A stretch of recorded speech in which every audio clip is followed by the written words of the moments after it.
Assalamualaikum warahmatullahi wabarakatuh. Halo teman-teman, perkenalkan nama saya Nabila Putri Salsabila Syam dari kelas 10 MIPA 3 SMA Negeri 9 Jeneponto. Karena nama saya kepanjangan, jadi panggil saja Bila. Nah teman-teman, kalian pernah gak sih kebingungan pada saat mencari alamat seseorang? Pasti pernah kan? Walaupun kita sudah tahu jarak rumah dari titik acuannya, tetapi kita tidak tahu arahnya mau kemana. Nah, pasti ujung-ujungnya kita akan hampir tersesat dan tidak tahu arah jalan pulang. Tetapi, kita akan jauh lebih mudah kalau menggunakan peta elektronik. Sebab apa? Karena tinggal membagikan lokasi, kemudian ikuti petunjuk dari peta tersebut, sudah deh, kita sudah sampai. Tetapi, teman-teman, kebayang gak sih kalau semisalnya peta elektronik tidak memberitahukan informasi tentang jarak, arah, dan titik acuannya di mana? Wah, bisa kacau balau nih, apalagi ojek online yang lagi mengantarkan pesanan makanan kamu. Nah teman-teman, selain jarak, arah pun juga penting ya dalam perihal navigasi. Jadi, karena ini penting, saya akan membahas tentang sesuatu yang memiliki jarak atau besaran serta memiliki arah. Disimak ya. Jadi teman-teman, besaran yang memiliki besar atau panjang serta arah disebut dengan vektor. Nah, untuk lebih jelasnya, coba lihat ilustrasi ini. Misalkan, posisi kayu berada di titik O. Titik A dan titik B adalah kemungkinan posisi rumah Adel. Seandainya titik A merupakan posisi rumah Adel, artinya bila akan berjalan sejauh 500 meter ke arah kanan. Tetapi, kalau posisi rumah Adel ada di titik B, artinya bila akan berjalan sejauh 500 meter ke arah kiri nih teman-teman. Nah, perjalanan bila dari titik acuan ke rumah Adel, inilah yang disebut dengan vektor. Vektor OA memiliki panjang 500 meter arahnya ke kanan, sedangkan vektor OB memiliki panjang 500 meter arahnya ke kiri. Walaupun vektor OA dan vektor OB memiliki besar atau panjang yang sama, tetapi memiliki arah yang berbeda ya. Kebayangkan pentingnya arah pada vektor seandainya rumah Adel yang benar adalah di sebelah kiri, tetapi bila arahnya ke kanan, wah bisa dapat alamat palsu nih. Berdasarkan ilustrasi yang tadi, vektor dapat dinyatakan dengan ruas garis. Ruas garis yang memiliki tanda panah. Tanda panahnya kemana nih? Tanda panahnya bisa ke A, ke O, dan ke B. Tetapi kalian harus tahu yang mana menjadi titik acuan dan yang mana merupakan titik akhir atau tujuan. Kalau di sini, titik O merupakan titik acuan, sedangkan A merupakan titik akhir atau tujuan. Berarti tanda panahnya ke A. Sebab A merupakan titik akhir atau tujuan. Nah, penamaan dari vektor ini adalah OA. Kalian jangan lupa kasih garis di atasnya yang seperti tanda panah.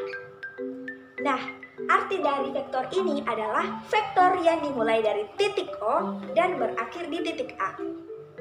Kalau penamaan vektor ini salah atau tidak ya?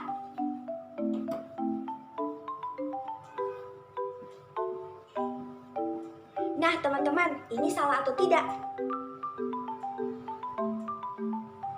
Tentu saja salah ya teman-teman, karena pada gambar O merupakan titik acuan, sedangkan A merupakan titik akhir atau tujuan. Nah, kalau di penamaan vektor ini, A merupakan titik acuan, sedangkan O merupakan titik akhirnya. Berarti ini salah. Yang benar ini. Nah, vektor tidak hanya mengarah ke sana saja ya, tapi bisa juga ke sana. Seperti ini. Nah teman-teman, penamaan vektor ini adalah OB, yang artinya vektor yang dimulai dari titik O dan berakhir di titik B. Kalau penamaan seperti ini benar atau salah ya?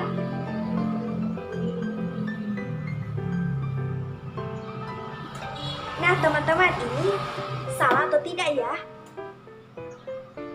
Tentu saja salah teman-teman. Sebab Pada gambar, O merupakan titik acuan sedangkan B merupakan titik akhirnya. Nah, penamaan vektor ini, B menjadi titik acuannya sedangkan O merupakan titik akhirnya. Berarti ini salah. Yang benar ini. Nah, sudah paham kan tentang vektor? Nah, teman-teman, ada yang menarik nih. Vektor tidak hanya berupa garis lurus horizontal saja. Bisa juga begini.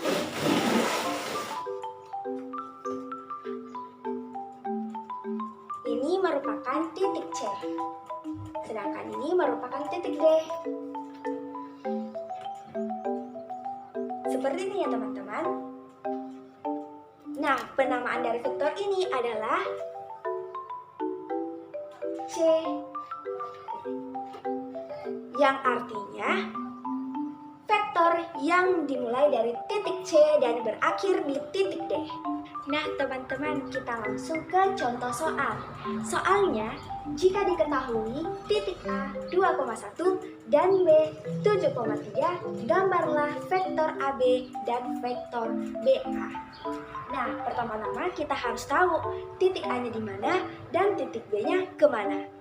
Nah, di sini titik A sama dengan 2,1.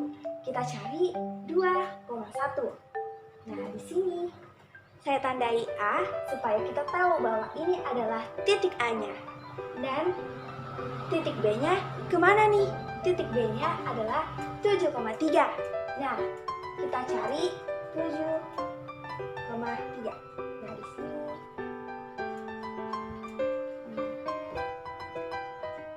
Ini adalah titik B. Dan selanjutnya kita ke vektornya. Nah, pertama-tama kita harus mengetahui yang mana titik acuannya dan yang mana titik tujuan atau akhirnya. Nah, kalau di penamaan ini kita sudah tahu yang mana titik acuannya, yang mana titik akhirnya. Nah, titik awalnya atau titik acuannya adalah A, sedangkan titik akhirnya adalah B. Jadi kita gambarkan dari titik A ke titik B. Jadi tanda panahnya ke B. Begitu ya teman-teman. Dan selanjutnya, gambarlah vektor BA. Seperti ini. Titik dan B-nya masih sama ya, yaitu 2,1 dan B 7,3.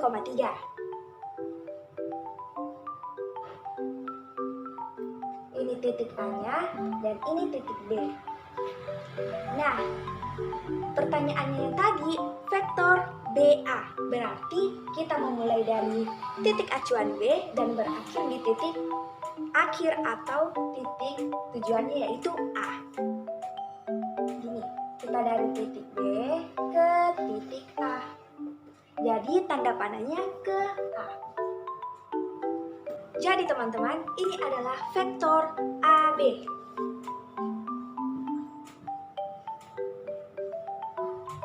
Vektor yang dimulai dari titik A dan berakhir di titik B. Sedangkan ini adalah vektor BA.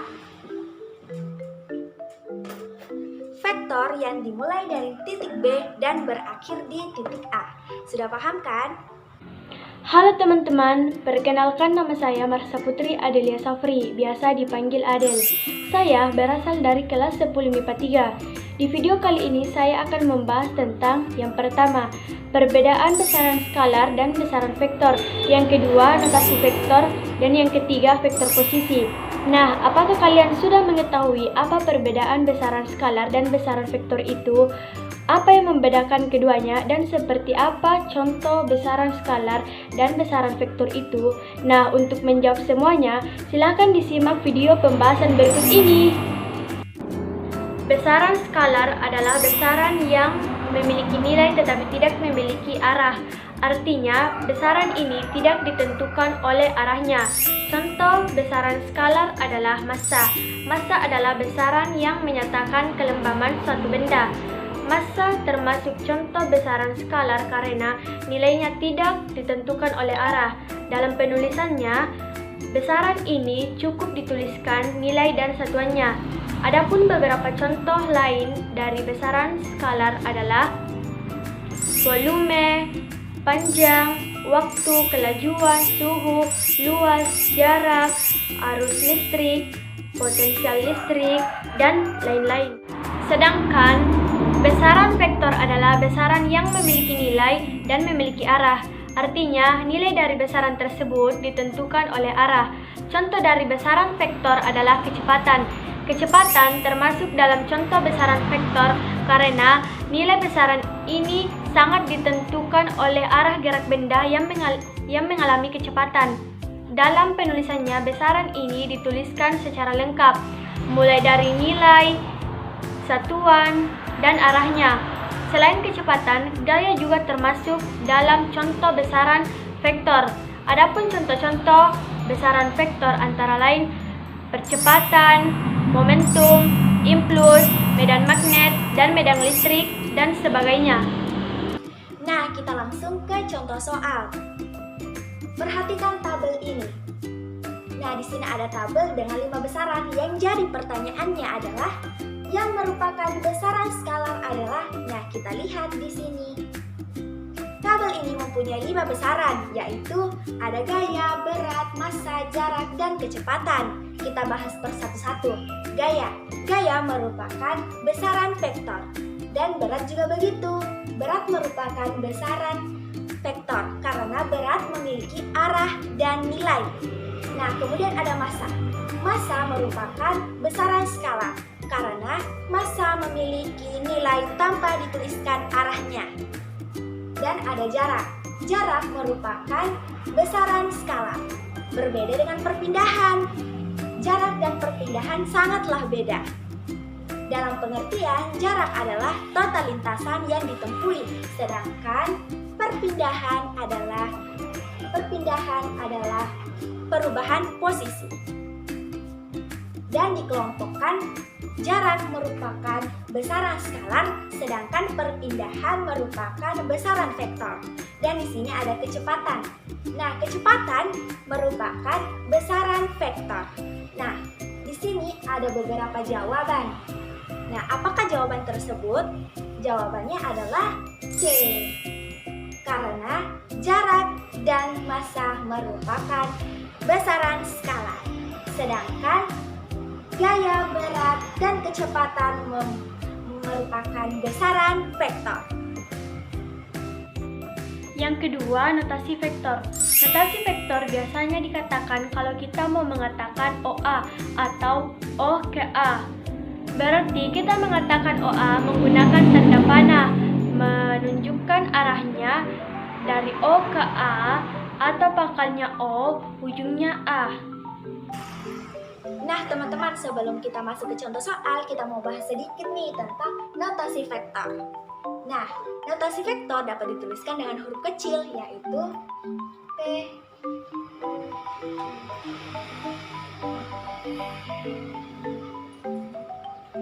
ada yang bertulis seperti ini, ada yang seperti ini, dan juga seperti ini. Tetapi kebanyakan orang-orang yang menggunakan yang ini. Nah, kita lihat ke sini. Vektor OA sama dengan vektor U. Apakah vektor OB akan sama dengan vektor OA, yaitu vektor U? Nah, coba diperhatikan baik-baik. Di sini, vektor OA sama vektor OB sama-sama besarannya, yaitu 500 meter. Nah, yang jadi pertanyaannya, apakah akan sama vektor OB sama vektor OA sama dengan vektor U? Tentu saja tidak ya. Vektor OB dapat dinyatakan sebagai negatif vektor U. Lah, kok kenapa sih? Padahal besaran vektor OA sama vektor OB sama-sama 500 meter. Kenapa vektor OB dinyatakan sebagai negatif vektor U? Nah, coba lihat di sini. Walaupun sama-sama besarannya yaitu 500 meter, tapi arahnya berlawanan, maka yang satunya akan jadi negatif, yang satunya akan jadi positif. Diingat ya, sesuatu yang berlawanan akan negatif hasilnya, yaitu bisa jadi seperti ini. Dan yang negatif dan yang positif akan jadi seperti ini. Nah, langsung ke contoh soal. Nah, di sini misalkan vektor AB sama dengan vektor U. Diketahui bahwa vektor AC memiliki besaran yang sama dengan vektor AB. Namun arahnya berlawanan, maka ingat ya, sesuatu yang berlawanan akan negatif hasilnya. Nah, jadi jawabannya adalah C. Karena sudah dinyatakan bahwa vektor AC memiliki besaran yang sama dengan vektor AB, namun arahnya berlawanan, maka akan negatif hasilnya. Jadi, jawabannya adalah C. Sudah paham kan? Yang ketiga adalah vektor posisi. Vektor posisi adalah letak benda secara vektor yang ditandai dengan sumbu dalam sistem koordinat.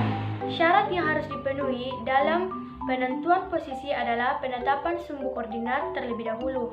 Posisi suatu benda tidak mengacau pada kesamaan letak, melainkan pada sumbu koordinat yang dijadikan sebagai acuan. Jadi, vektor posisi juga adalah vektor-vektor yang mulai dari titik O atau dari titik 0,0. Nah, kita masuk ke contoh soal. Perhatikan gambar ini. Dan pertanyaannya, vektor yang merupakan vektor posisi adalah yang mana ya? Nah, pada gambar ada banyak vektor. Nah, yang dipertanyakan vektor posisi. Yuk disimak baik-baik, tetapi sebelum disimak, ingat ya, vektor posisi adalah vektor yang diawali oleh titik 0,0. Nah, sekarang yuk kita simak. Nah, vektor PB, apakah dia termasuk vektor posisi? Ya tentu saja tidak, karena vektornya tidak diawali oleh titik 0,0. Nah, bagaimana dengan vektor QO? Termasuk atau tidak ya? Tentu saja tidak ya teman-teman, karena vektornya tidak diawali oleh titik 0,0. Nah, bagaimana dengan vektor OF? Apakah dia termasuk atau tidak? Ya tentu saja termasuk, karena dia diawali oleh titik 0,0. Nah, sekarang ke vektor AD. Apakah dia termasuk juga? Tentu saja tidak, karena vektornya tidak diawali oleh titik 0,0. Kalau RC, vektor RC termasuk juga atau tidak? Tentu saja tidak. Nah, yang termasuk vektor posisi adalah yang ini, vektor OS, karena diawali oleh vektor titik 0,0 dan diakhiri oleh titik S. Jadi, vektor yang merupakan vektor posisi adalah B. Jawabannya B. Vektor OS, karena diawali oleh titik O atau titik 0,0 dan berakhir di titik S. Jadi, vektor PB, vektor QO, vektor AD dengan vektor RC tidak termasuk vektor posisi, tidak termasuk vektor posisi. Yang termaksud adalah vektor OS. Nah, itulah tadi penjelasan dari saya dan teman saya. Semoga bermanfaat. Dan kalau ada kesalahan, mohon dimaafkan karena manusia tidak luput dari kesalahan. Sekian dan terima kasih. Wassalamualaikum warahmatullahi wabarakatuh.